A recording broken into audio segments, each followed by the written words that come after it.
Halos 1 taon at 6 na buwan nang nasa loob ng Baguio City Jail Mail Dorm si Roger. Hindi niya tunay na pangalan. Ito'y matapos siyang mahuli dahil sa kasong act of lasciviousness. Dahil dito, labis ang kanyang pangungulila sa kanyang pamilya sa labas. Ang pagkukulang ko sa mga anak ko talaga is number one, financial. Then yung attention ko sa kanila ngayon.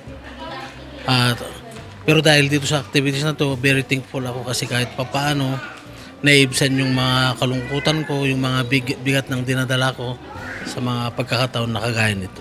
Kaya noong linggo, hindi na itago ni Roger ang saya ng muling masilayan ang kanyang pamilya. Even nasa labas kami and yung aming haligi ng tahanan is nandito, binigyan kami ng isang araw for us na ma-feel namin na buo pa rin yung family namin. Isa lang si Roger sa daan-daang PDLs na nabigyan ng pagkakataong makapiling muli ang kanilang pamilya. Ito'y sa programa ng BJMP na 4Bs o Building Family Bonds Behind Bars.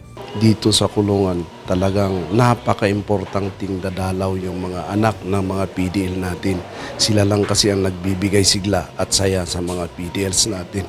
Sila ang nagbibigay ng lakas ng loob sa mga PDL natin para lumaban sa mga challenges na dinaranas nila ngayon. Ang aktibidad ay parte rin ng pagdiriwang ng National Children's Month na ipinagdiriwang tuwing 2 linggo ng Oktubre.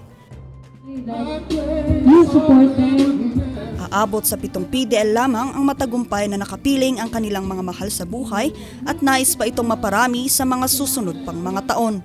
Vanessa Bugtong para sa Luzon Headlines.